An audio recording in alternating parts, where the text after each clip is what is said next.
Les éditions Tellem présentent un enregistrement intégral de Vespéral d'Ed Crocker, lu par Amandine Lonjac. À grand-père, tu aurais adoré cette histoire. Merci pour tout. Tu me manques. L'important, ce n'est pas la durée effective de votre vie, mais sa durée ressentie. Terry Pratchett.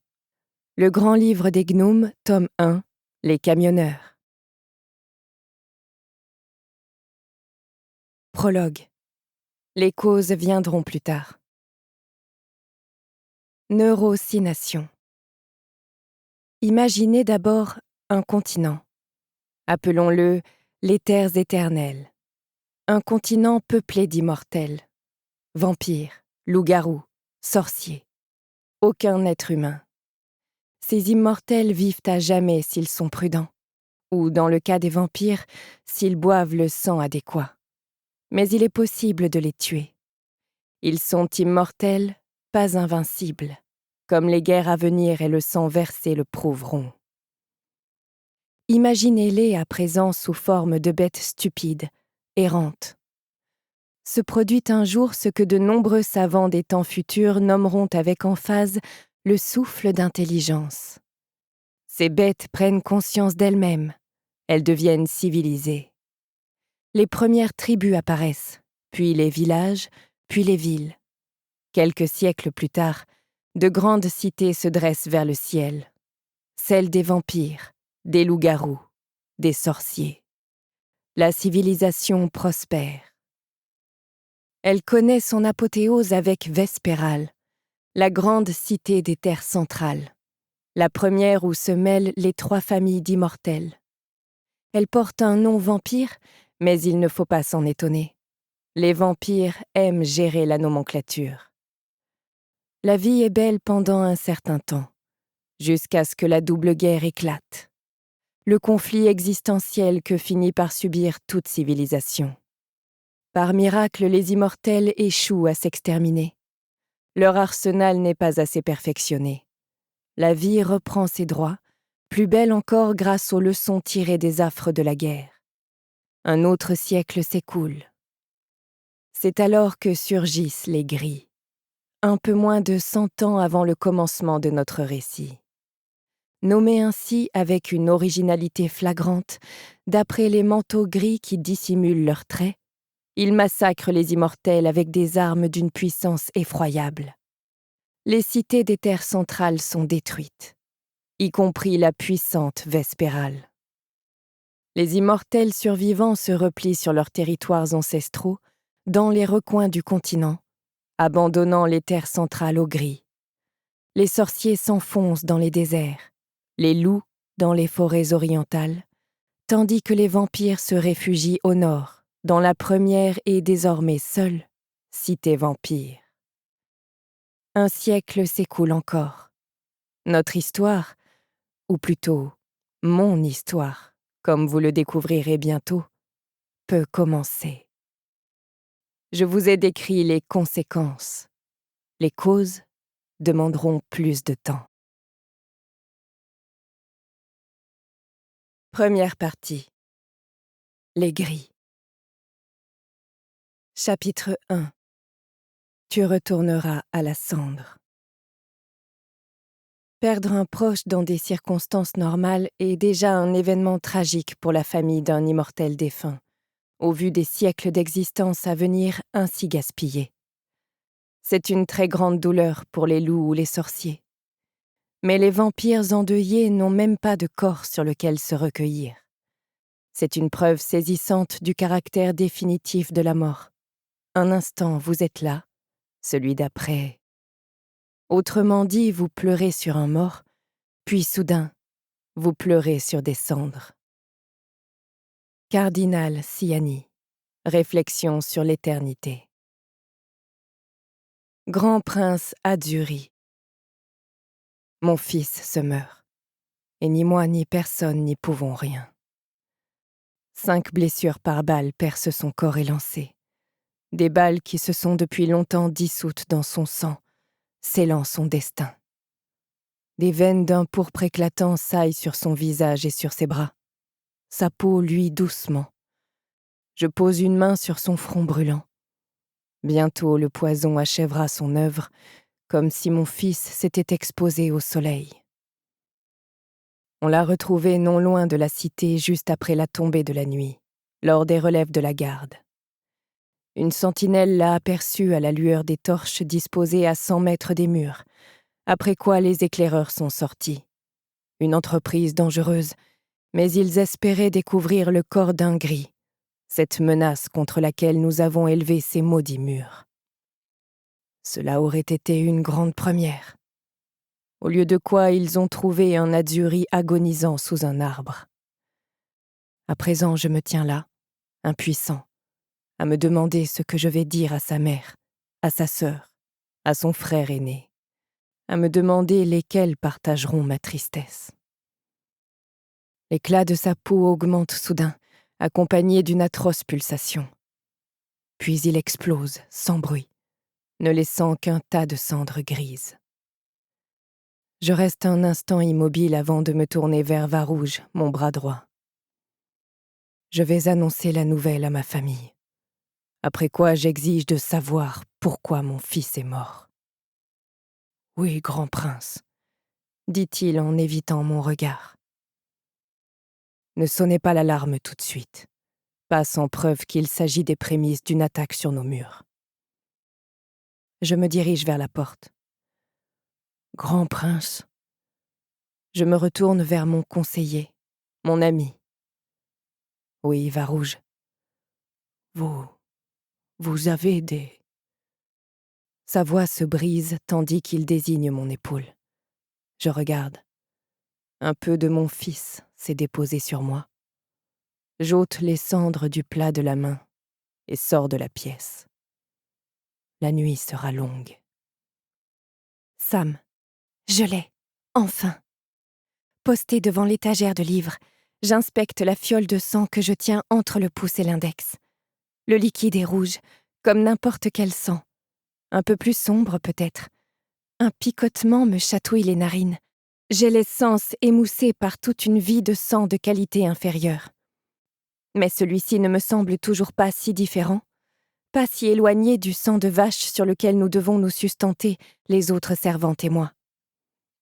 Sans lâcher la fiole, je jette un rapide coup d'œil par-dessus mon épaule. Je suis presque certaine d'être seule dans la bibliothèque du palais. Il reste 1 heure avant la nuit, et les vampires aiment dormir, ou du moins, ils apprécient peu le jour. Mais je préfère vérifier, sachant que je m'apprête à commettre un crime qui me vaudrait d'être attachée à un poteau et réduite en cendres par le lever du soleil si j'étais prise sur le fait. La lumière qui baigne la salle me permet de la surveiller en totalité depuis la coursive circulaire où je me tiens, et ce malgré ma vue de pauvresse, s'abreuvant du pire des sangs depuis des décennies. Les champignons du désert enfermés dans des appliques murales en verre, celui qui place des torches ou des lampes à huile dans une bibliothèque est un crétin fini, éclairent aussi les niveaux inférieurs. Les étagères entourent les hautes portes en chêne ainsi que les nombreuses tables de lecture disposées au centre de l'espace. Des échelles fixes relient les différents niveaux. Elles sont destinées aux servantes. Princes et médians bien nourris pouvant bondir d'un étage à l'autre. L'ensemble est surplombé par un grand dôme dont les fresques décrivent la construction d'Aurore, ma cité vampire. À Vespéral, l'ancienne capitale disparue depuis un siècle, la bibliothèque du palais arborait un plafond de verre offrant une vue sublime sur le ciel étoilé. Un mécanisme le recouvrait de volets de bois durant la journée. Je n'ai pas vu cette merveille de mes yeux, étant née il y a 30 ans, donc 70 ans après que les mystérieux gris ont exprimé tout le bien qu'ils pensaient des cités des terres centrales. Je ne connais qu'Aurore, mais d'après ce que j'ai lu sur le sujet, Vespéral était un endroit fascinant. Désormais sûre de ne pas être repérée, je me concentre de nouveau sur ma tâche. La prochaine étape vers la liberté. L'étagère qui se dresse devant moi ne paraît guère différente des autres à cet étage. Elle offre un mélange d'ouvrages assez récents ou pas trop anciens, des volumes en bon état, aux grosses reliures parfois incrustées de gemmes, signe d'une grande richesse, jouxte des livres plus vieux, reliés avec des cuirs plus rêches. Ce qui diffère, en revanche, c'est cette colonne de bronze à ma gauche, qui m'arrive à la taille et sur laquelle se trouve un creux circulaire avec en son centre un trou qui invite à y verser quelque chose. J'ouvre la fiole. L'odeur du sang me monte aux narines, et durant un court instant, mon corps se sent plus vivant, comme si un éclair était remonté par mon nez pour me vriller le cerveau. Du sang de loup-garou, le sang parfait. J'ai mis tant de temps à le trouver. Je cherchais une fiole en nettoyant les appartements des princes depuis mon arrivée au palais il y a presque 10 ans, car même les princes ne sont plus autorisés à boire du sang de loup, celui qui vous donne de grandes ailes et la force de 50 hommes. Seuls les membres de la garde d'honneur y ont droit désormais. Ils disent en avoir besoin pour le jour où il faudra combattre les gris. Ils l'accumulent. Un monopole qui n'est pas sans faille, puisque j'ai découvert cette fiole dans la chambre du prince Beryl. Peut-être l'a-t-il volée? Peut-être les princes s'accordent-ils une dose de temps en temps? Ça ne m'étonnerait pas de leur part. Je m'enivre de cette odeur, et l'espace d'une seconde, j'envisage de boire le sang, pour m'envoler aussitôt loin du palais. Mais pour aller où? Me cacher où? On ne laisse pas des servantes s'offrir une nouvelle vie. D'où cette étagère? Avec la détermination de celles qui récurent des pots de chambre princiers depuis une décennie, je penche la fiole au-dessus du petit trou et y verse quelques gouttes de sang. Puis j'attends. Aucun bruit. J'ignore comment c'est censé marcher, mais je parierais sur un mécanisme conçu par les Kinettes. Des 5 types de sorciers, ces derniers sont de loin les préférés des vampires. Autrefois, ils déplaçaient des montagnes. Aujourd'hui, leurs héritiers sont ingénieurs ou ne manipulent plus que de petites choses. On a souvent tendance à penser qu'ils insèrent de la magie dans les objets, ce qui est une erreur. Les sorciers exercent leur magie sur quelque chose. Ils n'en mettent pas dedans. Les Kinettes se contentent de modifier les structures internes. Peu après la marée grise, certains d'entre eux ont compris qu'en appliquant ce pouvoir à l'infiniment petit, ils parvenaient à rendre le sang plus fort. Du sang ensorcelé. Ce qui a marqué une vraie révolution. Les sangs les plus puissants devenaient encore plus puissants. À tel point que, lorsque les vampires ont abandonné les terres centrales pour se réfugier ici, le grand prince a emmené des Kinettes dans ses bagages, laissant crever des nobles à leur place. De nos jours, ce sont les seuls sorciers d'Aurore, à l'exception d'une poignée de neuros grâce auxquels le grand prince communique avec les royaumes éloignés. Là, un léger bruit de mouvement derrière le mur. L'étagère coulisse, devenant une porte qui s'ouvre avec lenteur sur un rectangle d'obscurité. Je perçois d'abord l'humidité, l'odeur du parchemin séculaire. Mon nez m'indique la présence de vieux livres bien avant mes yeux. J'entre sans hésiter. L'ombre m'enveloppe. J'attends que ma vision s'adapte. En vain. L'obscurité totale. Aucune lampe. Sans doute les vampires qui visitent cet endroit grâce au précieux sang de loup boivent-ils aussi du sang noble leur offrant une parfaite vision nocturne. Ceux qui ont bâti cet endroit ne pensaient pas aux servantes. Impossible d'aller plus loin avec de la simple vache. J'envisage de prendre un filet de sang de loup, mais ce serait une folie. Je dois le garder pour revenir ici. D'autant que j'ai besoin d'une bonne vision, pas d'elle ni d'une force terrible. Je fouille dans mes jupons et en extrais ma fiole d'urgence, dénichée quelques mois plus tôt en nettoyant les appartements du prince Saphiri. Elle traînait sous d'autres fioles brisées, restes des ébats de la nuit précédente, aussi en avais-je conclu que sa disparition passerait inaperçue. Il ne s'agit que de renard, un sang de médian, mais légèrement ensorcelé, donc suffisant pour bien voir dans l'obscurité pendant la durée d'au moins un sablier. J'avale le contenu de la fiole d'un coup, certaine que Saphiri m'en fournira une autre à sa prochaine beuverie. L'obscurité se change en pénombre luisante. Les effets des divers sangs ne cessent de me surprendre, même après 3 décennies d'existence. D'autant que j'y goûte rarement. Les vampires sont divisés en 3 classes, en fonction du sang auquel ils ont droit. Nous, les fanés, les pauvres de la cité, ne nous nourrissons que de sang de vache. Cette pitance ne nous empêche pas de vieillir, d'où notre nom. Après 1 ou 2 siècles de ce régime, notre peau devient flasque, ridée, et nos forces déclinent. Peu d'entre nous survivent plus longtemps. À 30 ans, à peine adulte, il me reste quelques décennies avant de voir surgir la première ride, ce qui marquera ma condition encore plus que mon indigence. Les médians obtiennent du meilleur sang. Renards, corbeaux, sangliers. Ce qui les rend plus forts, plus agiles, et bloque leur vieillissement, surtout depuis que les sorciers ont amélioré ces breuvages. Ils ne deviennent pas aussi puissants que les princes, évidemment, juste assez pour fournir de bons administrateurs à la cité. Et les nobles, donc? Ils ont ce qui se fait de mieux. Les sangs de baleines, de vipères, d'ours, de faucons, de cerfs, de pumas. Ceux qui permettent de démolir un mur à main nue. Mais seul le sang de loup-garou, rare, si rare, dote les vampires de longues ailes. Les classes n'étaient pas si marquées à Vespéral. La vie y était préférable sur bien des points, me suis-je laissé dire. Enfin non, personne ne me dit jamais rien. Ce que je sais, je l'ai lu. Mes yeux enfin habitués, j'inspecte la grande pièce circulaire. Pas aussi vaste qu'un étage de la bibliothèque, mais capable d'accueillir environ 2000 livres. Au centre se trouve une unique table de lecture. Il semblerait que peu de gens viennent ici. Je m'approche de l'étagère la plus proche, la touche, du chêne rouge. Si je ne distingue pas la couleur, j'en éprouve la robustesse, la qualité. Du bois qui coûte un bras, bien meilleur que le crestier des étagères de la salle principale. J'attrape un volume, disperse d'un souffle la mince couche de poussière. Il dégage une odeur qui évoque les déserts du Sud, avec un cuir doux, velouté. Je prends une bonne inspiration sans me soucier de la poussière. Je suis fascinée par les livres. Ce qui n'était au départ qu'un plan d'évasion s'est changé en obsession. Le titre de l'ouvrage est brodé à même le cuir et incrusté de pierreries. Les mots scintillent dans la pénombre. Des effets du sang de loup sur les fanés. Je sursaute. Pas le genre de littérature qu'un prince aimerait voir circuler. Je remets le livre en place et parcours le reste de l'étagère, sentant le vieux cuir caresser ma peau.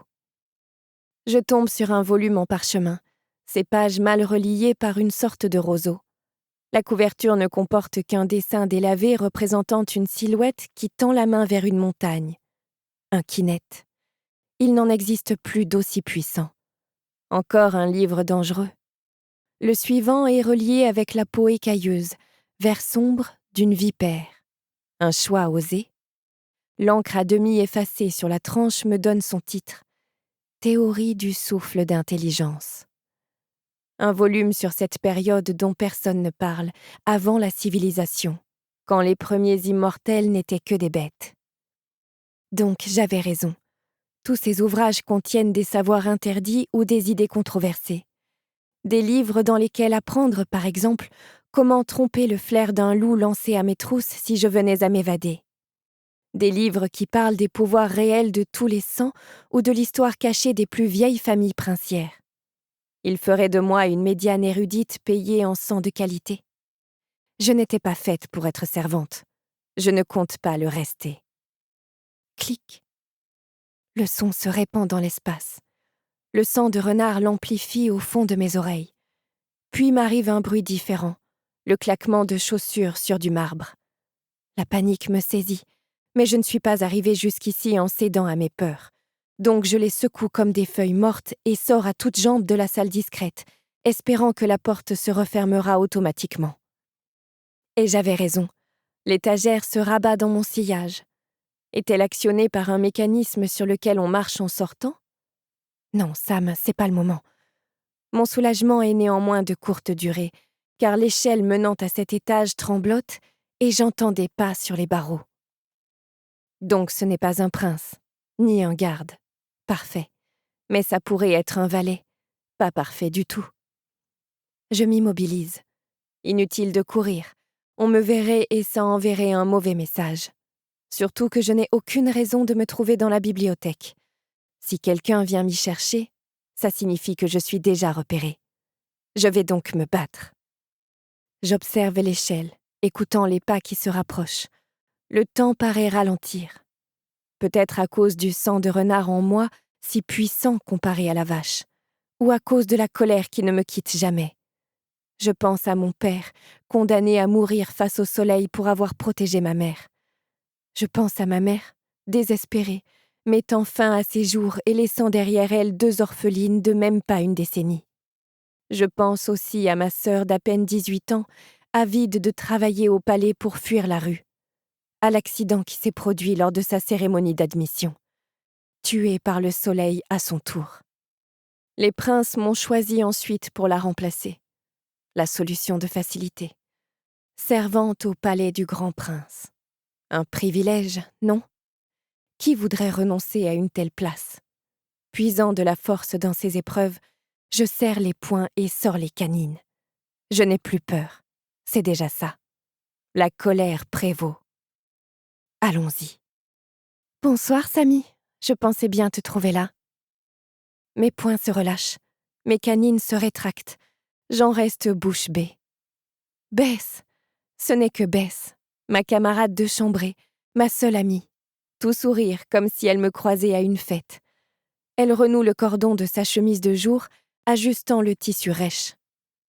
Non pas que j'adore grimper aux échelles, ajoute-t-elle un peu essoufflée.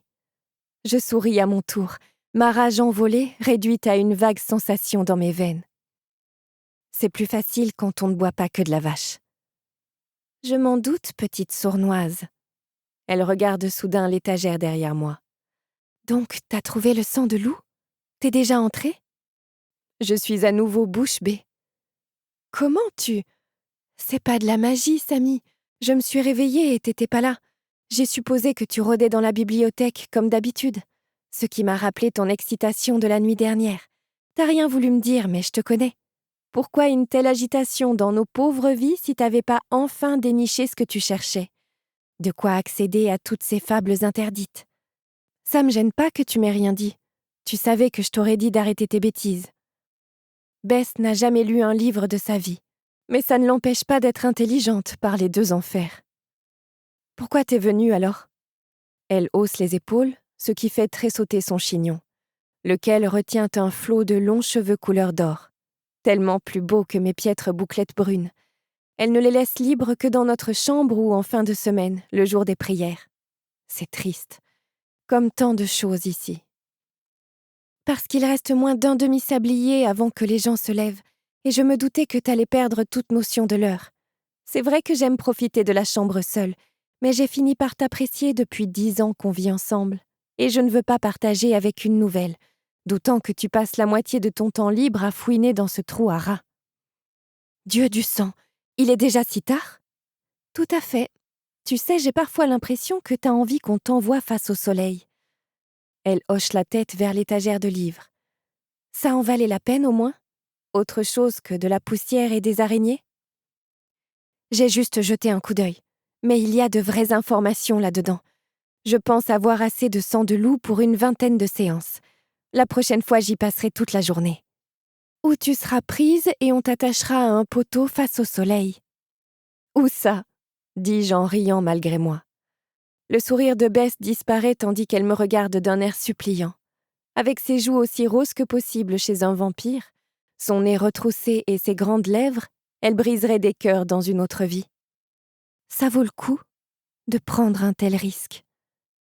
Bess, les livres cachés dans cette salle vont me montrer comment fuir et comment rester hors d'atteinte. Des loups qu'on lancera à ma poursuite, de la garde d'honneur, de tout le monde. Après quoi, avec ce que j'aurai appris, je pourrai devenir une médiane, gagner de l'argent avec mes connaissances, démarrer une nouvelle vie dans une meilleure classe sociale, boire enfin du bon sang. Tu le sais bien, tu sais ce que je veux. Oui, Sam, je le sais. Mais c'est vraiment si affreux d'être une fanée, d'être des nôtres. Je détourne le regard, levant les yeux vers le dôme. C'est une conversation éculée. Normale après 10 ans passés dans la même pièce. Pourquoi voudrais-je vieillir et mourir quand d'autres vivent à jamais? Ce serait trop dur de vieillir avec moi? Mon ami baisse les yeux. Je m'approche et lui caresse le bras. Ce n'est pas ce que je veux dire. Je sais. En fait, je n'ai aucune envie de te voir changer. Tu ressembles à ces orages chargés de foudre qui chatouillent la peau. À Vespéral, tu aurais eu la place que tu mérites. Tu n'as rien à faire ici. C'est comme mettre un éclair en cage. » Je lui souris de nouveau. J'ai tendance à penser qu'un éclair passerait entre les barreaux de la cage. Moi, j'ai tendance à penser que je suis venue te sauver la vie, pas subir tes blagues. Pourtant, on est toujours là à bavarder. Tu te crois drôle, hein ? Dit Bess en se tournant vers l'échelle. Allez, on y va.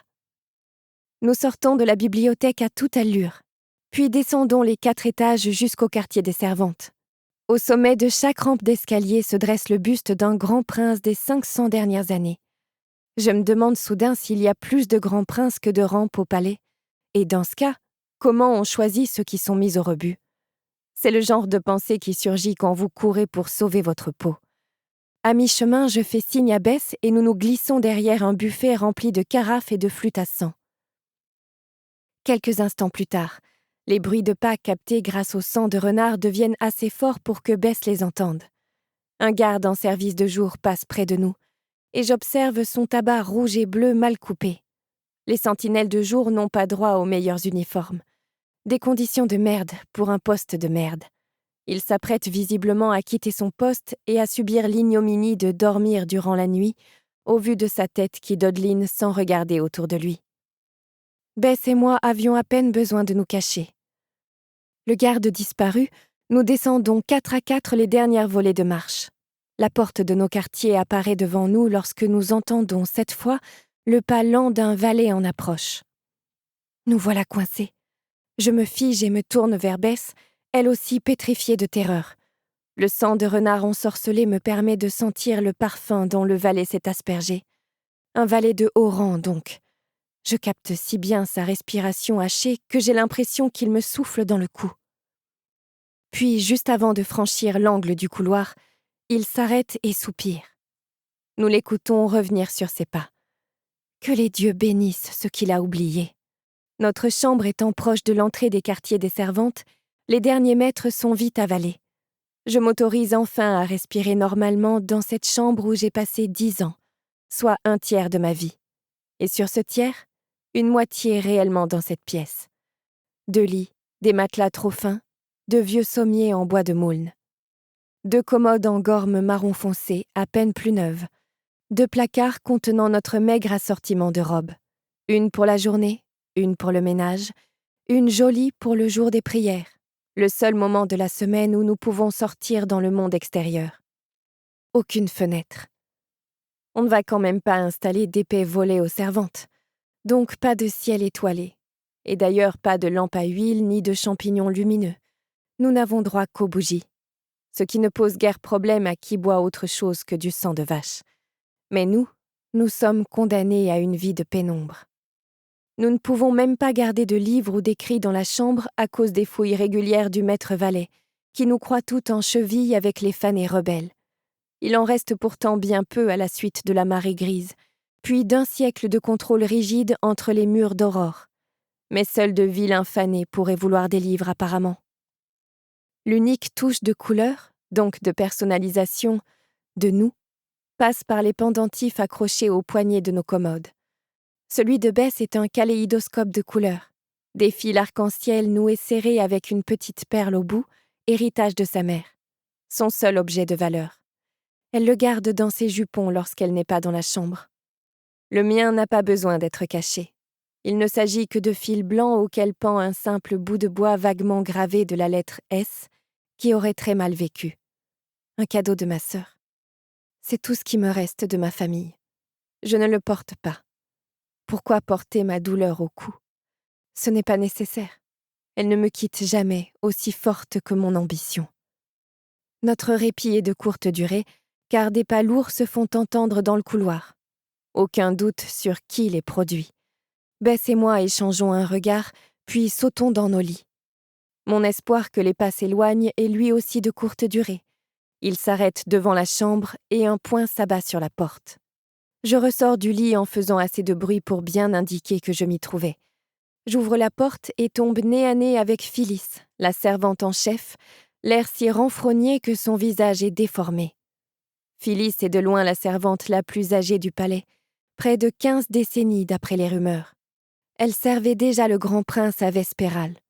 Des rides profondes entourent ses yeux et sa bouche, tandis que le gris s'est invité dans ses cheveux. Encore quelques décennies à vieillir ainsi, et son avenir deviendra plus qu'incertain.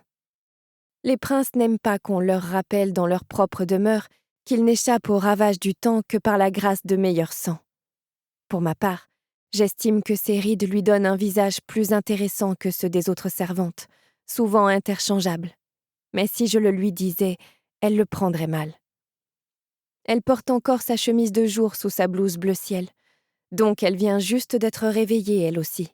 « J'ai un message pour vous, jeune femme, » lance-t-elle, de la part du maître valet en personne. Le fils du grand prince est mort. Quoi ? La stupeur efface toute la tension du sablier écoulé. Le cadet, pas Alzan. Ils ont retrouvé son corps à l'extérieur des murs, tué par les gris, semble-t-il. J'essaie d'analyser cette information, mais y renonce faute de données. Pourquoi n'a-t-on pas sonné l'alarme ? Par tous les sens, Samantha, me prenez-vous pour le grand prince ? C'est leur affaire. Il faut juste espérer que c'était un accident et pas le début d'une attaque. Qu'est-ce que je viens faire là-dedans ? Je tente d'accélérer la conversation au maximum. Non que la nouvelle ne m'affecte pas. J'appréciais le jeune Azzurri, même si je le voyais peu. Le rebelle de la famille, très différent des siens, est d'ailleurs rarement au palais. Il paraît qu'il passait son temps parmi les médians, voire parfois parmi les fanés. À mon avis, c'était le dernier des princes à mériter un aller simple vers le paradis rouge. Mais la servante en chef n'a que faire de mes sentiments. Elle a été choisie pour sa dureté, sa capacité à garder ses sous-fifres dans le rang. Si elle détecte l'ombre d'une émotion, elle s'en servira contre moi. Comme si je lui avais placé une arme dans la main. « Vous devez vous rendre dans ses appartements », annonce Phyllis en levant un long doigt ridé. « Faites-y le ménage. Une tâche assez simple puisqu'il n'y vit plus depuis des décennies. Mais il faut que l'endroit soit impeccable, au cas où s'y trouverait encore quelque chose de fâcheux, évoquant sa vie en dehors du palais. Ceci avant que sa pauvre mère ne s'y rende à son tour. Allez, ça ne peut pas attendre. » Pourquoi moi ? Pourquoi pas ? Elle sourit, le temps d'un échange muet. Elle sait que je suis fiable, mais elle ignore pourquoi. Parce que depuis 10 ans, je dois échapper à toute suspicion afin de poursuivre ma double vie dans la bibliothèque. Lire, apprendre, sans oublier l'accès aux bonnes chambres à nettoyer, celles des princes, avec le sang que j'y déniche. Donc Phyllis a confiance en moi, ce qui s'apparente à une menace. Si je fais mal le boulot, si la mère du défunt trouve quelque chose, alors je verrai le soleil se lever demain matin. Le fait que cette perspective arrache un sourire à la servante en chef en dit long sur son caractère.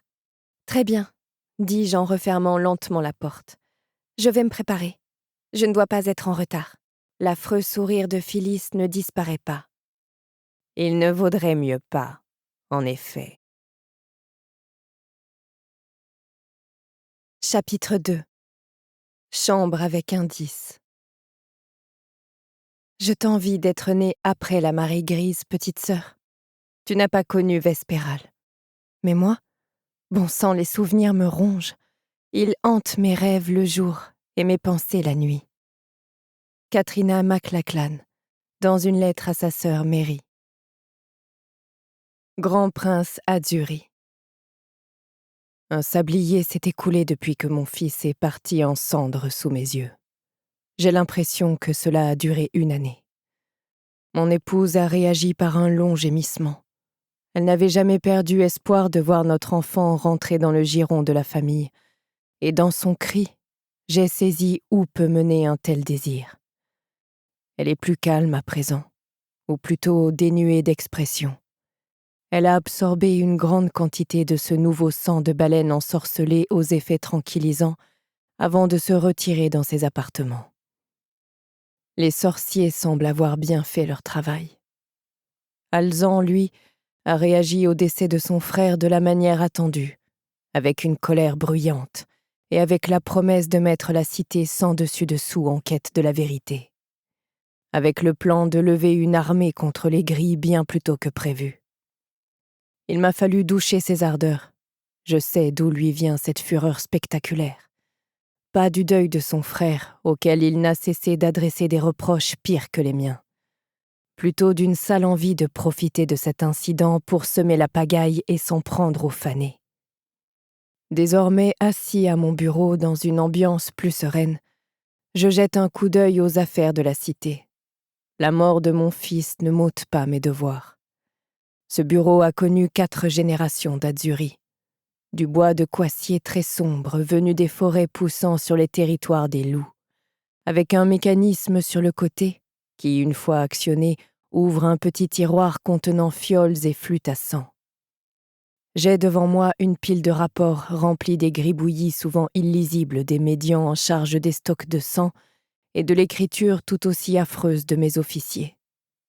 J'ai encore du mal à accepter que ces textes soient écrits avec du sang. De vaches, certes, donc peu susceptibles de me distraire. Mais quand même. Lorsque les sorciers d'Aurore sont parvenus à limiter la vitesse de coagulation, l'un des comptables en chef de la Banque de la Couronne a fait remarquer avec finesse qu'utiliser le sang de vache surnuméraire à la place de l'encre permettrait d'économiser une belle somme chaque année. Des coups frappés à la porte m'arrachent à mes pensées. Varouge entre, légèrement voûté, comme si les efforts des 2 dernières heures pesaient sur ses épaules.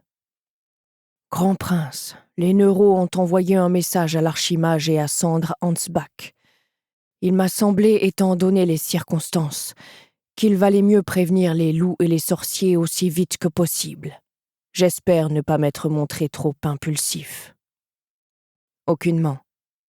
À quoi bon disposer de ces neuros si nous n'utilisons pas de temps à autre leur capacité mentale ridiculement coûteuse? De toute façon, j'avais promis à Sandre et Vespassion de les tenir au courant si les gris tuaient un vampire, au cas où cela marquerait le début d'une attaque généralisée. Certes, les récents rapports de mes officiers ne vont pas en ce sens, mais rien n'est encore certain. Je me racle la gorge. Bon, Varouge, que savons-nous exactement? Mon conseiller ne répond pas tout de suite, préférant tirer sur sa moustache d'un geste anxieux. Seuls les médians portent la moustache, mais personne ne la porte comme lui, cirée, les extrémités dressées, l'une plus longue que l'autre, dans un style depuis longtemps démodé. Varouge est l'un des plus vieux vampires d'Aurore. Âgé d'au moins 6 siècles, il était là avant la fondation d'Aurore, avant l'ère des cités. Je n'ai jamais eu l'outrecuidance de lui demander son âge exact. « Personne n'a vu votre fils franchir nos murs, » dit-il. Malgré nos 500 sentinelles? Oh, ne prenez pas cet air étonné. Je l'ai vu hausser les sourcils d'un bon millimètre. Je lis tous ces fichus rapports, figurez-vous. Je trouve juste difficile à croire que personne n'ait rien vu. Nous pouvons poser à nouveau la question avec plus de fermeté. Mon haussement de sourcils est beaucoup moins subtil que le sien. Pas question. Torturer nos propres gardes ne nous mènerait nulle part, même si mon fils aîné s'en chargerait avec plaisir. Au fond de mon esprit, une voix fatiguée me fait remarquer qu'Alzan n'est plus mon fils aîné. C'est mon seul fils. Je me lève et me dirige vers la fenêtre. Les jardins situés à l'ouest du palais sont d'un calme incomparable. L'eau de la fontaine clapote sur une mosaïque représentant le temple des premiers dieux, le plus grand lieu de culte d'Aurore. Peut-être devrais-je m'y trouver, offrant mes prières et mon sang au paradis rouge pour le salut de mon fils. Je doute qu'il apprécie ce séjour céleste, si tant est qu'on le laisse entrer. Pour sortir par l'une des portes principales, il aurait fallu qu'on lui ouvre, reprend Varouge dans mon dos. Or personne n'aurait pris un tel risque sans ordre officiel, même pour un membre de votre famille. Les issues secrètes, bien gardées elles aussi. Dans ce cas, mon vieil ami, comment mon fils a-t-il bien pu franchir nos murs? J'ai une théorie, Je m'en doutais. Le cerveau de Varouge fonctionne aussi vite que s'il avait du sang de loup dans le crâne, comme aime à dire mon valet. Il manque une fiole de sang de loup dans la réserve d'urgence. Une dose suffisante pour se munir d'elle sur une très courte période. Juste assez longtemps pour atteindre les premières pentes des Dents du Nord et se perdre dans les ombres avant d'être repéré. Après tout, les sentinelles ne surveillent pas le ciel. Exact. Les grilles ne volent pas. Enfin, pas encore. Je pivote vers mon conseiller, résistant à l'envie de récupérer une fiole de sang dans le tiroir de mon bureau et de la boire d'un trait. Donc, Varouge, vous supposez que mon fils, l'une des rares personnes à savoir où et comment dérober du sang de loup, s'en est servi pour voler vers sa mort? Oui, c'est l'hypothèse la plus probable à l'heure actuelle. Ce serait donc le comment. Qu'en est-il du pourquoi? Une infime grimace sur le visage de mon conseiller dévoile sa gêne de ne pas pouvoir me répondre. Je crains que cette information ne soit pas encore disponible. Nous n'avons localisé aucune trace de pas autour du corps de votre fils, ce qui tend à imputer sa mort au gris, même si nous n'avions guère besoin d'une preuve supplémentaire. Non, en effet. Les 5 balles logées dans sa chair me suffisent. Quant à savoir ce qui l'a mené à cet endroit, et si l'attaque des grilles était préméditée ou pas, il nous faudra plus de temps pour résoudre ces énigmes. Nous interrogeons en ce moment même ces camarades. J'entends Varouge penser dégénérer à la place. J'espère qu'ils nous fourniront des éléments de réponse. Je hoche la tête puis me masse le front, où bat une grosse veine.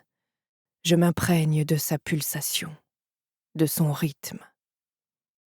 Les seuls vampires tués par les grilles depuis la marée grise sont ceux qui ont choisi de quitter Aurore. Ceux qui n'ont pas réussi à y entrer, ceux condamnés à l'exil, ainsi que des éclaireurs partis trop loin. Mais aucun de ces derniers n'a été attaqué à si courte distance de la cité. Aucun n'en était aussi proche que mon fils. Varouge ne dit rien. Il sait quand parler et quand se taire. Un prince peut passer des siècles à trouver un conseiller de cet acabit. J'ai vécu longtemps. Reprends-je. Pas autant que vous, mon ami, mais longtemps quand même. 4 siècles permettent d'acquérir un minimum de patience. Néanmoins, je n'ai jamais connu une si violente impatience qu'aujourd'hui. J'espère être resté de marbre en prononçant ces mots. Il y a des sentiments que je me refuse à montrer à Varouge, vieil ami ou pas. J'entends, grand prince. Il se racle la gorge à son tour.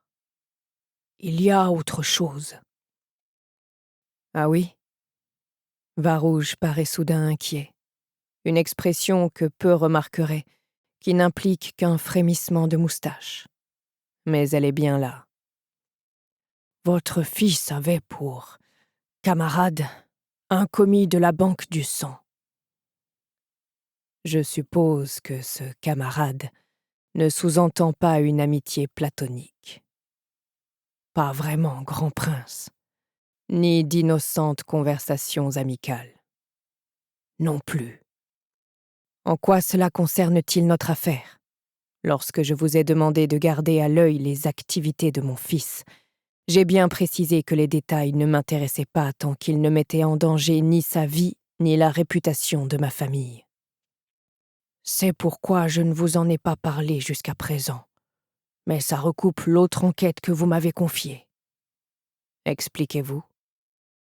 Je sens l'angoisse ronger peu à peu ma contenance. La chambre forte de la banque, celle dont Saxe a la charge, celle dont vous souhaitez connaître le contenu. Le commis dont nous parlons se trouve être missionné pour sa gestion. Vous suggérez donc que ce qui est arrivé à mon... Bon sang, assez d'euphémismes. D'après vous, le meurtre de mon fils est lié au plan de Saxe. Il peut toujours s'agir d'une coïncidence. Vous êtes à mon service depuis 2 siècles. Avez-vous souvenir d'une quelconque coïncidence? Non, grand prince. Nous sommes bien d'accord. Par malheur, nous ne vivons pas dans ce genre de monde. Je cède à la soif de sang. Je m'en verse une flûte et l'avale en savourant à peine son contenu. Très bien, mon ami. Voilà ce que nous allons faire. D'un côté, je vais presser mes subordonnés de découvrir au plus vite la vérité sur cette triste affaire. Que Saxe fasse son travail. Mais nous allons mener notre propre enquête en parallèle. Suivre l'hypothèse que Saxe est en lien avec la mort de mon fils. À ce stade, je ne peux faire confiance à aucun membre du Grand Conseil. Ce sera donc vous et moi. Comme au bon vieux temps, Grand Prince. Oui, exactement. J'ai de moins bons souvenirs que mon conseiller du bon vieux temps, mais n'en laisse rien paraître. Nos déplacements dans la cité auront pour prétexte d'honorer la mémoire de mon fils dans les lieux qu'il fréquentait. Ce n'est peut-être pas une très bonne couverture, mais de fait, je ne m'en soucie guère. Ne vous inquiétez pas, Grand Prince. Je suis capable de me faire du souci pour deux. Je soutiens un instant le regard de Varouge. Je vois que vous êtes prêt à partir en mission secrète. Il laisse sagement passer la pique. Je compte sur vous pour tout organiser. Nous commençons sur le champ. À vos ordres, Grand Prince. Autre chose? Oui. Faites savoir au commandant des éclaireurs que je vais avoir besoin de lui. Je souhaite me rendre sur le lieu de l'attaque. Varouge est pris au dépourvu. Pour la première fois lors de cette conversation, et peut-être même la première fois depuis 1 mois. Pardon? N'ai-je pas été assez clair? Dis-je, sourcils dressés. Je veux voir l'endroit où mon fils est mort. Varouge tapote un bout de sa moustache dans ce qui est pour lui l'équivalent d'une crise de panique. Mais, Grand Prince, je sais. Je n'ai pas mis les pieds hors de la cité depuis la marée grise. Une attaque est possible. Mais je serai entouré par les meilleurs soldats d'Aurore, exception faite bien sûr de la garde d'honneur. De plus, les rapports disent que l'on a retrouvé mon fils sur la colline surplombant la vallée, donc juste avant la frontière du territoire gris, à moins d'1 kilomètre des murs. Une zone que les éclaireurs explorent régulièrement. J'y serai en sécurité. Votre fils ne l'était pas. Lâche mon conseiller, le regard sagement baissé. Je viens de vous donner un ordre, Varouge. Mon titre m'en donne encore le droit, me semble-t-il. Sauf s'il a disparu en même temps que mon fils. Je compte bien enquêter en personne sur une frappe directe contre un Azzurri. On doit me voir aux commandes. Vous risquez surtout de paraître irresponsable. Excellent. Que les gens parlent de ça plutôt que de nos petites affaires. Bon. Sommes-nous au clair ou dois-je descendre une autre flûte pour m'aider à supporter cet échange? Varouge hoche la tête puis quitte la pièce, emportant avec lui nos secrets passés et ceux à venir. Sam. Ma première pensée en pénétrant dans les appartements du jeune Azzurri est qu'ils sont absolument immenses. J'ai l'habitude de nettoyer ceux de l'aile est du palais, où loge la famille étendue de notre dirigeant et les princes qui lui sont proches. Je connais par cœur les restes et traces de leur sale manie. Mais en 10 ans, je n'avais jamais eu l'occasion de pénétrer dans l'aile ouest, réservée aux grands princes. La salle à manger est presque aussi grande que la cantine des servantes, et il y a assez de draps sur l'énorme lit à baldaquin pour couvrir la moitié de nos matelas. Quant aux lourds rideaux obstruant les fenêtres, on pourrait y tailler des robes pour tout le monde. Une fois la stupeur passée, je me rends compte qu'il n'y a pas de vie. Enfin, pas de signe d'un être vivant. Il n'y a pas de portrait au mur, pas de fiole de sang en attente d'être bu. Devant la cheminée, aucun tapis ridicule portant le blason de la famille. À croire que le défunt rejeton du grand prince ne se sentait pas ici chez lui. D'ailleurs, d'après les rumeurs, il y a passé très peu de temps. C'est un lieu froid, propre, sans âme. Un lieu qui m'attriste. Qui devait l'attrister aussi. Je nettoie, puisque je suis venue pour ça. ce qui revient dans ces pièces abandonnées à essuyer une fine couche de poussière. Bien plus facile que mon travail dans une chambre classique de prince. Les fioles brisées, les taches de sang des carafes renversées et quelques autres fluides dont j'évite d'imaginer l'origine. J'ai presque fini lorsque je repère un coffret posé sur une banale table en crestier près de la commode. Le coffret, lui, n'est pas banal. Pas du tout. Il est fait de bois de castier, un arbre qui ne pousse que sur les terres de cendres, le continent situé par-delà la mer australe, où aucun immortel n'a mis les pieds depuis 1 siècle et demi. Je m'approche pour caresser l'objet. Le bois est sombre, presque noir, et doux au toucher. Le castier est une matière énigmatique, elle ne vieillit pas et ne peut pas être abîmée.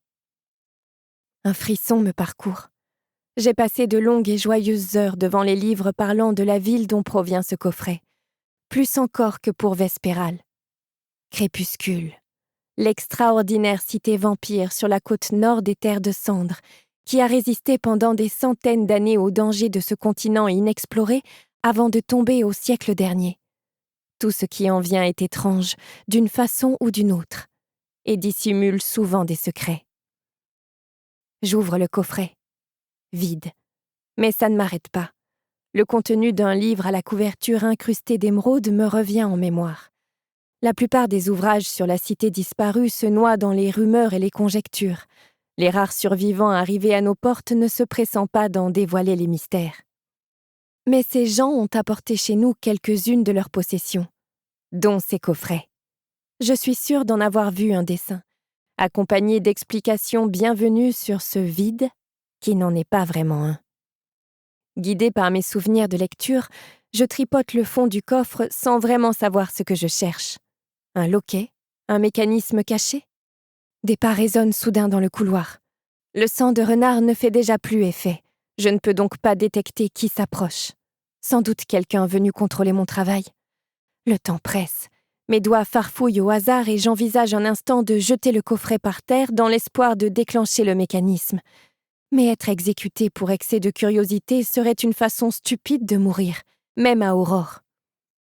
Je suis sur le point d'abandonner lorsque le bout de mon doigt accroche une pièce métallique qui m'arrache une goutte de sang. Je sursaute une première fois, puis une seconde lorsque le sang disparaît dans le bois, déclenchant le fameux mécanisme. De la magie, comme à l'entrée de la bibliothèque interdite. Les pas sont presque à la porte. Je vais être prise la main dans le sac. Enfin, dans le coffret. Mais j'ai besoin de savoir ce qui s'y cache. J'entends quelqu'un pousser les battants de la porte d'un grand geste. Au même instant, une pièce de bois se décale au fond du coffret, révélant un compartiment où se trouve un bout de parchemin. Avec la vitesse de qui voit le sablier de sa vie arriver à terme, j'attrape ce parchemin, referme le compartiment secret et enfouis ma trouvaille dans mes jupons. 1 seconde plus tard, le visiteur se tient devant moi. Mon cerveau passe du mode survie au pur réflexe. Je me fends d'une révérence, prenant soin de ne pas lever les yeux avant la fin de mon geste. Prince Adjuri. Alzan, désormais seul fils du grand prince, m'évalue du regard. De longs cheveux dorés lui dévalent les épaules. Les traits juvéniles, la police et saine dénotent une vie passée à boire le presque meilleur sang. Ses yeux ronds et son visage ovale lui donnent une allure vaguement enfantine. Mais je sais ce que dissimule cet aspect angélique. Alzan ne ressemble pas à son frère, qui se conduisait bien avec les fanés. L'ancien aîné des fils Adjuri est même à l'opposé de ce bien, demeurant dans les ombres les plus sinistres. « Tiens, une servante !» fait-il en m'observant. Sa voix flûtée trahit à elle seule son ascendance. Chaque syllabe pue la noblesse. Je ne pensais pas que l'on prendrait la peine de nettoyer cet endroit. Mon frère n'y venait jamais. C'est agaçant. Alzan me dévisage avec mépris tandis que je me concentre sur ses habits. Il porte une chemise de soie rouge sous un fin gilet bleu lui aussi en soie, avec des broderies dorées et une poignée de petits rubis. Pas de veste. Une tenue négligée pour un prince. Je panique à l'idée que le voir ainsi pourrait me valoir de gros ennuis. Par chance, il se détourne de moi afin d'inspecter la pièce, sourire aux lèvres. « Puisque je suis là, Autant vérifier ton travail. Il se déplace rapidement de meuble en meuble, frottant du doigt chaque surface. Je remercie les dieux du sang et leurs acolytes d'avoir pu tout nettoyer avant son arrivée. Alzan contemple à présent son doigt d'un air déçu. J'ignore ce qui se serait passé s'il avait trouvé un grain de poussière, mais les oubliettes du palais regorgent de fanés envoyés là par ses soins pour de bien piètres crimes. Parfait, parfait. Je suppose que le ménage est ta spécialité. Bon, dégage maintenant, que je puisse humer l'odeur de mon frère une dernière fois. Il s'empresse de me tourner le dos, ayant ainsi dénigré ma maigre victoire. À vos ordres, prince Adzuri. Je m'éloigne aussi vite que si je fuyais les deux enfers. J'arrive à la porte, prête à respirer de nouveau, lorsque sa fichue voix au perché me coupe dans mon élan. Un instant. Je me retourne, me demandant quelle idée subite m'a privée de ma liberté. Alzan m'examine. Il caresse son menton imberbe du bout des doigts. « Je te connais, non ?» Je ne réponds pas, attendant la suite. « Depuis combien de temps vis-tu au palais ?»« 10 ans, mon prince. » Il ne s'enquiert pas de mon nom, lequel ne lui dirait rien, évidemment. Imaginer un prince connaissant une servante par son nom serait pure folie. 10 ans. Alzan réfléchit, sourcils froncés. Son expression serait presque comique si le produit de ses pensées ne risquait pas de compromettre mon avenir immédiat. Ah, j'y suis. Celle qui a bravé le soleil. La cinglée qui a voulu sauver sa sœur pendant la cérémonie d'admission. Je ne risquais pas de l'oublier. Un rituel ennuyeux à mourir. Sauf ce jour-là. Oui, mon prince. Je garde les mains dans le dos pour qu'il ne me voie pas serrer et desserrer les poings. Mais tu es entré au palais à sa place. Une sacrée chance. Je suis sûre que tu remercies tous les jours le bout de toi pourri qui lui a réglé son compte. Je baisse les yeux. Ce salopard veut me mettre en colère. Je me représente ces mots comme des vagues qui passent sur moi, apaisant mon feu intérieur. Qu'as-tu éprouvé en voyant ta sœur partir en cendres ? Un vilain petit sourire s'accroche à son visage. Je lis pourtant dans son regard qu'il ne cherche pas seulement à me tourmenter, mais aussi à savoir. Ça a été le deuxième pire moment de ma vie, mon prince. Le sourire s'élargit. Ah oui, très bien. Quel a été le premier, alors ? Quand ma mère a mis fin à ses jours après que mon père a été conduit face au soleil. Pourquoi ton père a-t-il été exécuté ? Quel était son crime ? J'essaie tant bien que mal de me frayer un chemin dans cette conversation surréaliste. Il a refusé de laisser un prince qui s'était entiché de ma mère entrer chez nous et l'enlever. Ma mère n'a pas supporté le deuil et la culpabilité. Elle est sortie au soleil juste devant notre maison. Alzan éclate d'un rire strident. Une bien triste histoire, en effet. Quelle déveine de voir ainsi tous tes proches disparaître les uns après les autres. Mais toi, tu es bien vivante, et sous notre protection. N'en es-tu pas reconnaissante ? Bien sûr, mon prince, tous les jours, surtout quand je vide les pots de chambre. Cette fois, je suis allée trop loin. Le temps ralentit, mes bras se couvrent de chair de poule. Alzan rigole encore plus fort et se tape la cuisse du plat de la main. Ha ha ! Quel dommage que tous les fanés ne soient pas aussi amusants. Tu as de l'esprit, ma fille. Peut-être devrais-je te prendre à mon service. La terreur me serre la poitrine tandis qu'Alzan guette ma réaction. Puis je le vois perdre soudain tout intérêt à mon égard, replongeant dans son vague à l'âme de privilégié. Allez, va-t'en. Je t'ai assez vu. Retourne faire ce que tu fais d'habitude. Il me tourne le dos. J'en profite pour filer comme si j'avais le soleil aux trousses. Chapitre 3. L'art du mensonge. Prince Sky. Pouvez-vous nous expliquer, maître espion, pourquoi nous en savons si peu sur les grilles alors qu'ils sont apparus il y a un siècle ? Pourquoi ne s'établissent-ils pas dans les terres centrales alors qu'ils nous en interdisent l'accès? Pourquoi ne tentent-ils pas d'envahir Aurore, ou les déserts, ou le territoire des loups? Je pourrais continuer ainsi. Prince Saxe. Je n'en doute pas. Prince Sky. Je vous demande pardon. Prince Saxe. Nous savons déjà le plus important, que nous ne devons montrer aucune complaisance envers les gris. Compte rendu de la 485e réunion du Grand Conseil sur le thème de la connaissance. Grand prince Adzuri. Les grandes portes de pierre d'Aurore s'ouvrent devant moi, et le monde extérieur m'apparaît. Me revient en mémoire l'histoire de Sangre Cabalti, le fondateur de la cité, premier de la lignée rouge-bleue, dont les troupes ont fondu sur cette vallée pour en chasser les loups qui se l'étaient appropriés. Moi, je n'ai jamais mené de soldats au combat, jamais participé à une guerre, sauf à considérer ainsi l'exode de Vespéral, la fuite éperdue devant les gris et leur terrible arsenal. L'air est plus frais dehors que dans la cité, grâce au vent qui souffle sans relâche entre les pics alentours. La crête sur laquelle se dresse Aurore, surplombant la vallée tel un aigle perché dans son nid, semble attirer les courants à elle. Mais le sang de cerf ensorcelé que je viens de boire, 2 flûtes pleines, m'empêche d'avoir froid. Il en va de même des éclaireurs qui m'accompagnent, les seuls soldats d'Aurore à toujours recevoir du sang de qualité lors des patrouilles. Certains disent même qu'ils devraient disposer de sang de loup, vu les dangers encourus.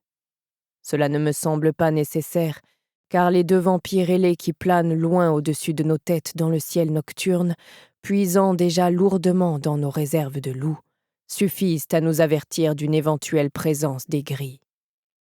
Devant moi, malgré le cerf dans mes veines, je ne distingue guère que la longue rangée de torches rallumées au début de chaque tour de garde, éclairant le terrain pour les sentinelles usant de sang inférieur.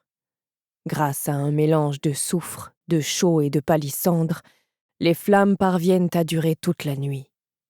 Je jette un coup d'œil derrière moi et vois les portes de la cité se refermer, me séparant des 2 membres de ma garde personnelle. Je leur ai interdit de me suivre par respect pour les éclaireurs. Si ces derniers font leur travail, je n'ai nul besoin de protection supplémentaire. « À vos ordres, grand prince !» me dit le commandant Lefort, le médian en charge des éclaireurs. Pour la première fois depuis très longtemps, il ne représente pas l'autorité suprême en dehors des murs. Il est bien plus grand que moi, et sa masse de cheveux roux, saisissante chez un vampire, paraît luire dans la nuit. Les 4 gouttes de sang stylisées sur son tabard noir indiquent son grade. En tant que médian, il ne vieillit pas, mais la dureté de ses traits, comme taillés dans le roc, donne à qui l'observe une rassurante impression d'expérience, à moins qu'il s'agisse de condescendance de ma part. La différence est parfois mince. Merci, commandant. Mettons-nous en route. À partir de cet instant, je m'en remets à vos instructions. Lefort hoche la tête et bat le rappel de ses hommes, 15 soldats vêtus de tabards verts et noirs. Aucune trace du rouge de la garde de sang. Ils portent également des armures, un accessoire inconnu des vampires avant la marée grise, mais indispensable à présent à qui s'aventure hors de la cité. Le métal ne repoussera pas une balle tirée droit dessus. Pour le permettre, l'armure serait trop lourde et empêcherait tout mouvement, même avec le meilleur des sangs. C'est en tout cas ce que prétend mon chef des armées, et je suis prêt à croire qu'il a effectué les tests nécessaires. Mais une armure, même rudimentaire, offre au moins une petite chance de survie en cas d'attaque. Ces 15 hommes ont le visage sombre, comme s'ils avaient déjà tout vu, tout affronté.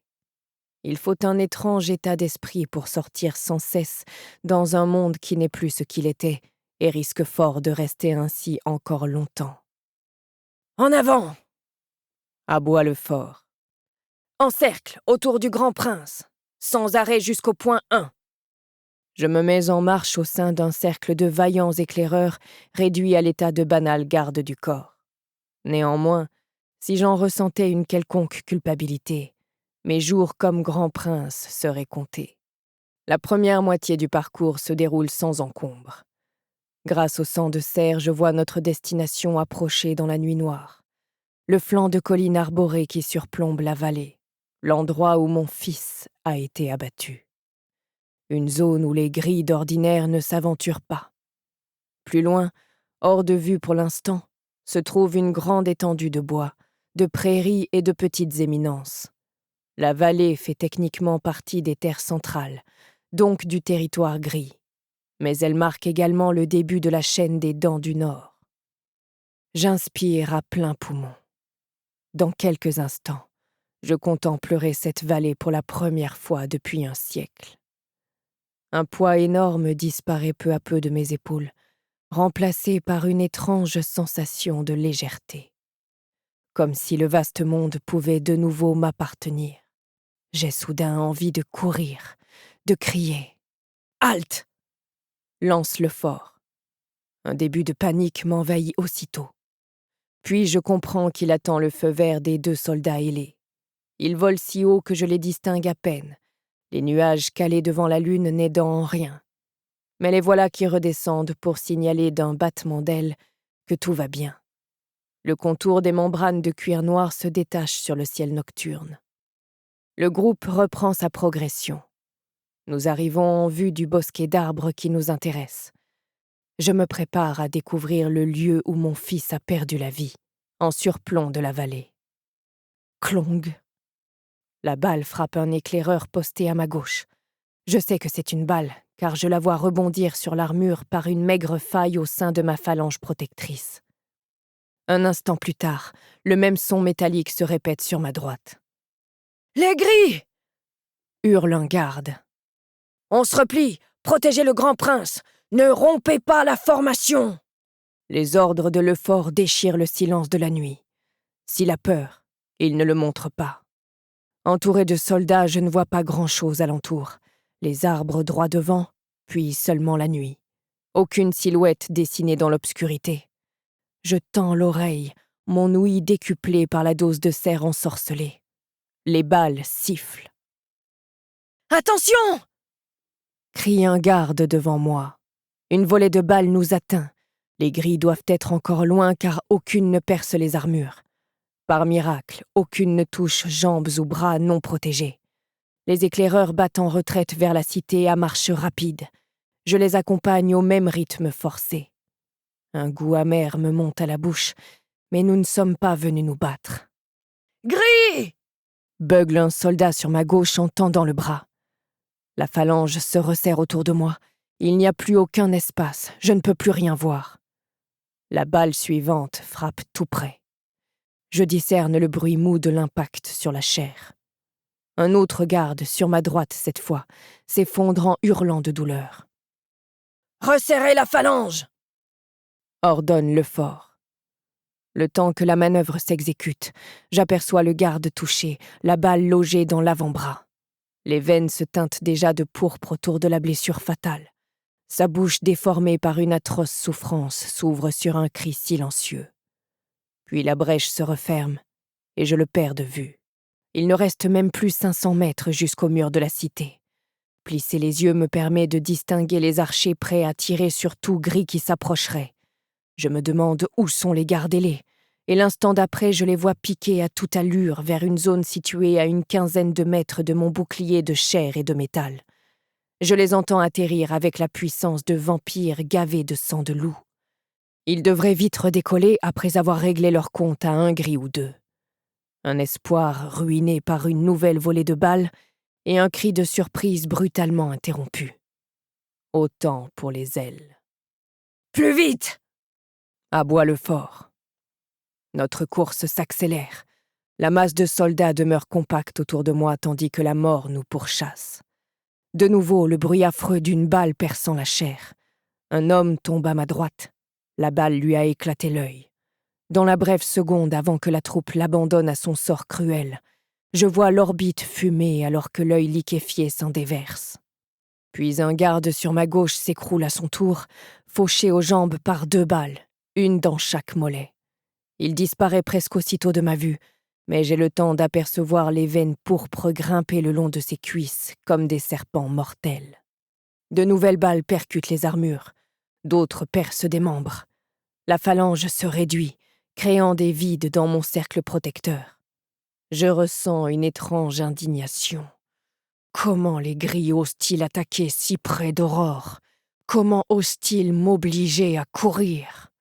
Une balle me frôle et s'enfonce dans la nuque du soldat qui me précède, juste au-dessus de l'armure. La chair qui n'a pas été détruite par l'impact se couvre d'un affreux violet foncé, tandis que le pauvre homme s'effondre sous mes yeux. Il sera réduit en cendres dans moins d'un quart de sablier. Le cercle de la phalange compte désormais plus de trous que de soldats. J'entends siffler les balles qui me cherchent. Je me prépare à la violence du choc, à la douleur. À la place, une porte grande ouverte m'accueille, ainsi que les cris des 200 archers massés en haut des murs. « Refermez les portes !» lance quelqu'un au-dessus de moi. J'arrête enfin ma course, protégé par la muraille de pierre. J'ai le souffle court, même si, grâce au sang de cerf, je ne suis pas éreinté par l'effort. Je pivote vers ce qui reste de la troupe chargée de ma défense. 20 hommes sont partis, 12 sont revenus. Une débâcle. Les visages des survivants sont figés, les lèvres entr'ouvertes. Seule la force du sang de cerf qui coule dans leurs veines les empêche de céder sous le poids du drame qu'ils viennent de vivre. Varouge s'approche, l'air effrayé. « Grand prince, Ça va. Ça va. Ça va. J'ai connu pire. Tous les jours, même pendant la double guerre. Je le sens avide de reprendre la parole. Si par hasard vous songez à me dire que vous m'aviez prévenu, sachez que j'oublierai dans la seconde nos longs siècles passés ensemble. » Varouge choisit de se taire. S'ensuit un moment de tension tandis que les sentinelles postées sur les murs surveillent les alentours. Certaines des torches se sont éteintes et ne seront pas rallumées avant longtemps. Je m'installe dans un baraquement collé à la muraille, avec les soldats qui ont survécu à cette sortie. Un capitaine m'apporte un verre de sang d'ours ensorcelé et me propose de rejoindre les quartiers des officiers. Mais je rejette les deux offres, préférant rester au cœur de l'action. Les sentinelles finissent par annoncer qu'il n'y a plus aucun gris en vue. Nos ennemis n'ont pas décidé, après un siècle de statu quo, de prendre d'assaut la cité. Ils ont replongé dans l'obscurité aussi vite qu'ils en avaient surgi. Le commandant Lefort s'approche à son tour, plus pâle qu'il y a un demi-sablier. Mais sa voix ne tremble pas. « Êtes-vous blessé, grand prince ?» Par principe, je m'inspecte à la va-vite. Aucune balle ne m'a touché. Non, je vais bien. Lefort hoche la tête. Il reprend sur un ton moins martial. « J'ai perdu 8 hommes, les premiers depuis la marée grise. Ils ont fait leur devoir. » dis-je en hochant la tête à mon tour. La prochaine patrouille récupérera leurs cendres. Leur mémoire sera honorée comme il se doit, leur famille dédommagée. Ils entreront au paradis rouge en héros. Oui, c'est ce que je dirais aux familles. Acquiesce amèrement Lefort. Commandant, intervient Varouge, je n'apprécie guère le ton de votre... Je l'interromps d'un geste. Commandant Lefort, savez-vous à quoi j'occupe mon temps jour après jour? L'officier attend la suite sans rien dire. Je nous préserve du chaos. Vous vous rappelez le chaos, n'est-ce pas? Vous avez mené l'exode pendant la marée grise, contribuant à la survie de tous ceux qui sont ici aujourd'hui, tandis que les balles des gris sifflaient à nos oreilles et envoyaient leurs victimes au paradis rouge bien avant l'heure. Prince, comme médian et fané, vous avez également servi lors de la double guerre. Avec distinction. Vous n'étiez que capitaine, mais je m'en souviens. Donc vous connaissez le chaos. Vous savez qu'il rôde derrière ces murs, et peut-être aussi à l'intérieur si l'on n'y prend pas garde. Donc je ne compte pas m'expliquer sur la mort des braves qui viennent de donner leur vie pour notre cité. Est-ce bien compris, commandant? Oui, grand prince. Ses yeux n'offrent aucune absolution, mais ne condamnent pas non plus. Je connais ce regard. Je l'ai vu chez tant d'officiers songeant à leurs hommes tombés au champ d'honneur. J'envisage une seconde de lui expliquer malgré tout pourquoi je devais opérer cette sortie, pourquoi je voulais voir l'endroit où mon enfant est mort. Lui décrire ma colère envers mon fils et ses actes, lui parler aussi de ce qui se cache sous cette rage, que je ne comprends pas encore mais qui me pousse en avant. J'hésite à lui demander s'il a des enfants, s'il a déjà ressenti cette frustration, puis cette douleur qui vous aveugle si vous y cédez. Mais je n'ai pas à fournir d'explications à mes subordonnés. Ni aujourd'hui, ni jamais.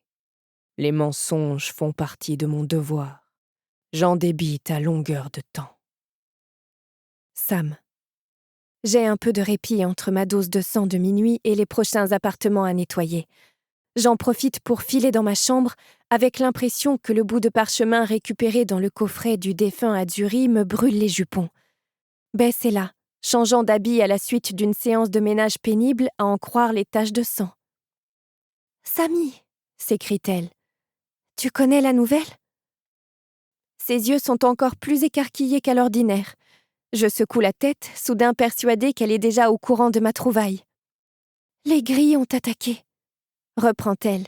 « Tout le monde en parle au palais. Feu du soleil, tu faisais quoi ces derniers sabliers ?»« Le ménage, comme toi. » J'évite d'ajouter que je me tiens le plus loin possible des valets et servantes quand je fais mon travail. J'ai déjà une amie, je n'ai besoin de personne d'autre. Ma vie n'est pas ici, ou en tout cas elle ne le sera bientôt plus. Les nouvelles qui comptent me viennent des livres. Bess s'occupe du complément. Eh bien, si tu avais fait un peu attention, tu saurais que le grand prince est sorti de la cité, pour aller voir là où son cadet est mort. Mais les grilles ont attaqué, ils ont tué plusieurs éclaireurs. Le grand prince est mort ? J'essaie de traiter ces données rapidement. Je ne souhaite pas la disparition du grand prince, alors que celle de son sadique de fils aîné me ferait bien plaisir. Mais comme c'est malgré tout le dirigeant de cette cité pourrie qui me tient en esclavage, je ne vais pas non plus pleurer si j'apprends qu'il est tombé en cendres. « Non, » répond Bess, « mais il paraît qu'il est furieux. Aucun éclaireur n'était mort depuis la marée grise. Les grilles ne s'étaient jamais approchés si près des murs. Ils veulent peut-être Aurore ? Les terres centrales ne leur suffisent plus. » « Arrête, ne dis pas une chose pareille. » Je hausse les épaules. Pourquoi pas ? Ça ne peut pas être pire. Je me laisse tomber sur mon lit pour me masser les mollets. Ce boulot est une horreur pour les jambes. Du sang de médian, même un peu de vache ensorcelée, suffirait à réduire ce type de douleur. Mais personne ne se soucie des douleurs des servantes. Bess s'assied sur son propre lit sans me quitter du regard. Bien sûr que ça pourrait être pire. On pourrait mourir. Beaucoup d'innocents pourraient mourir en même temps que ces sales nobles. Je cherche une répartie mais n'en trouve pas. Elle a raison. Ça pourrait être pire en effet. J'ai longuement parcouru les récits de la marée grise.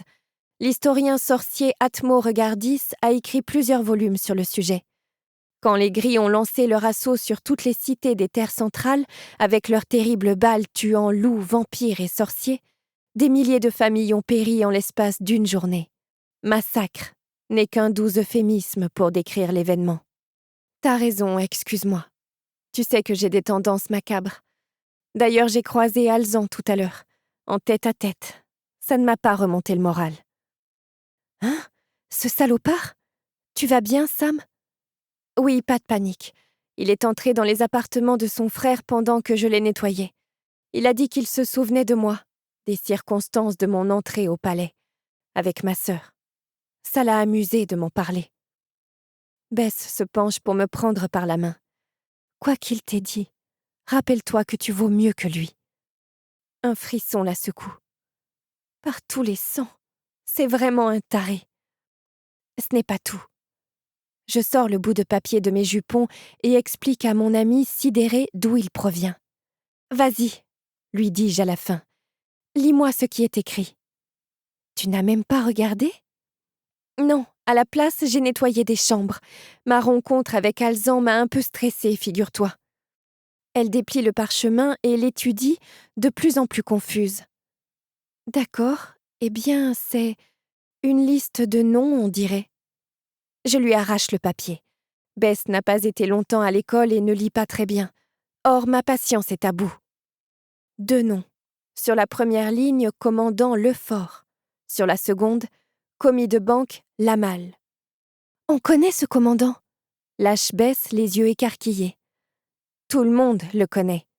Sous les noms, il est écrit « Je pense savoir qui sont les gris, j'en serai sûre ce soir. » Samy, c'est un indice sur la cause de sa mort. Regarde l'encre de la dernière ligne. On croirait entendre un enquêteur. Les enquêteurs ont écrit pas mal de livres, je les ai tous lus. Mais regarde cette encre, Bess. Elle est plus nette que celle des noms. Elle est récente, très récente. Le jeune Azzurri a dû rédiger cette ligne durant sa dernière nuit sur cette terre. Donc il parle de ce qui l'a poussé à sortir de la cité. Quand il est mort, il devait mettre à l'épreuve sa fameuse théorie sur l'identité des gris. Ça lui a été fatal. En prononçant ces mots, je me rends compte être allé trop vite en besogne. Il manque quelques étapes à mon raisonnement. Mais ça fait 10 ans que j'attends une telle information. Je ne vais quand même pas me reprocher un excès de zèle.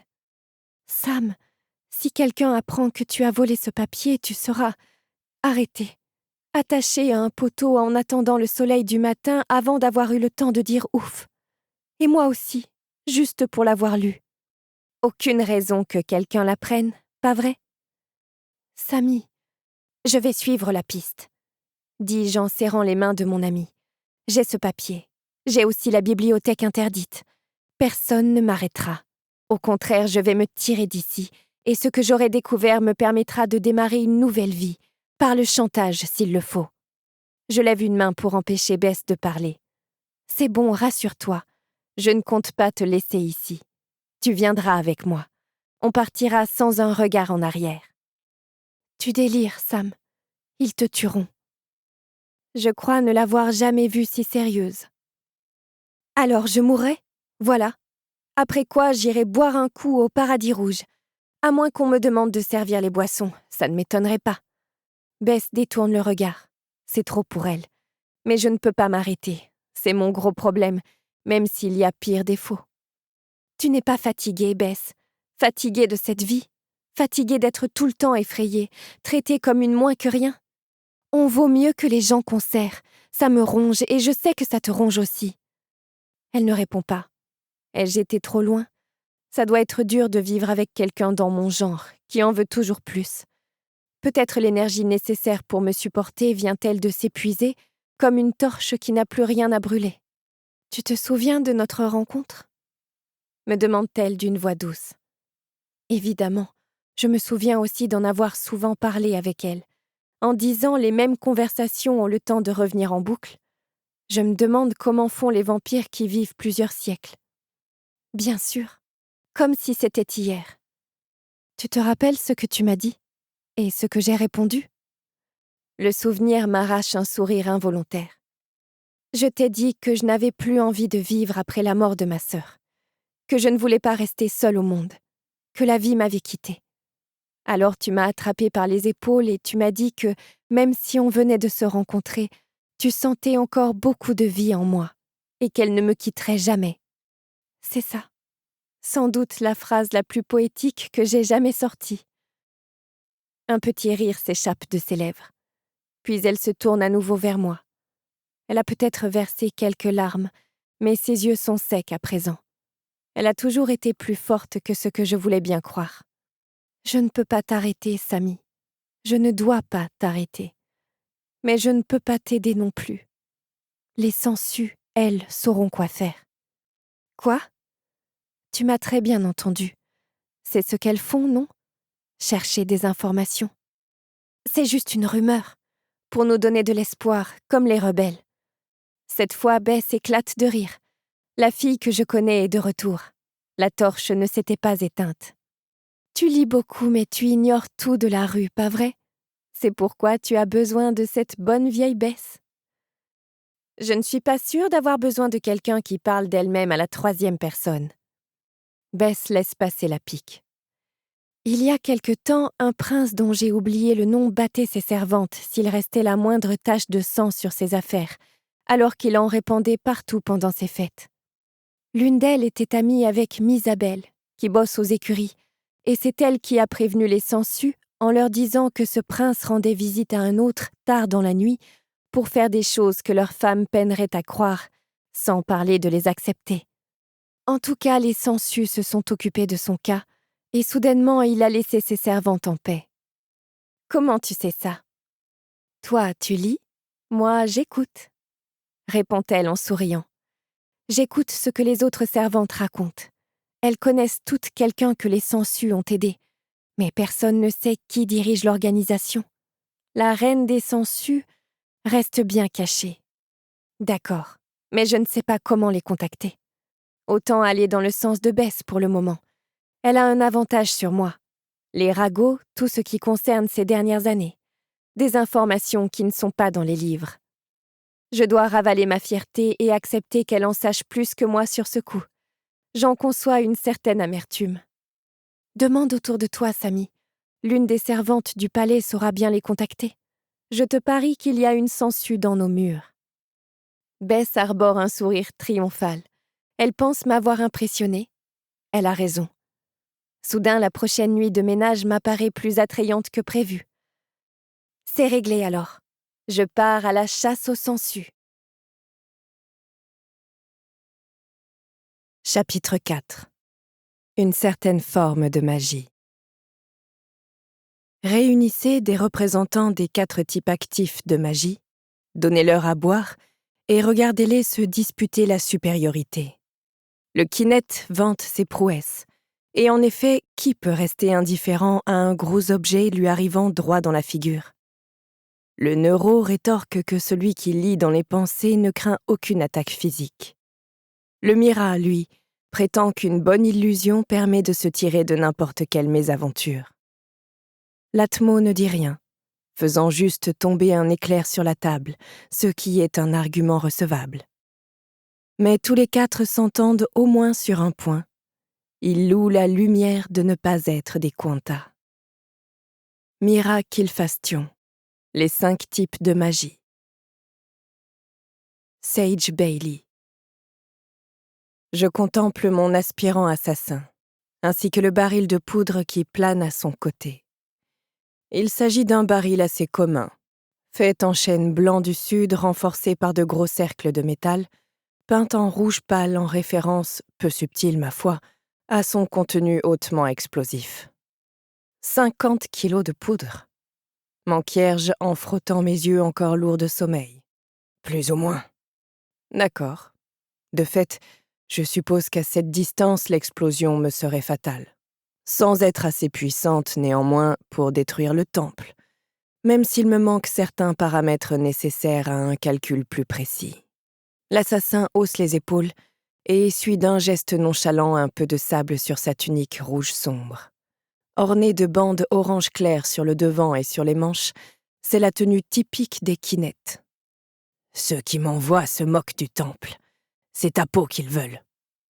Oserais-je vous demander pourquoi ils souhaitent ma mort?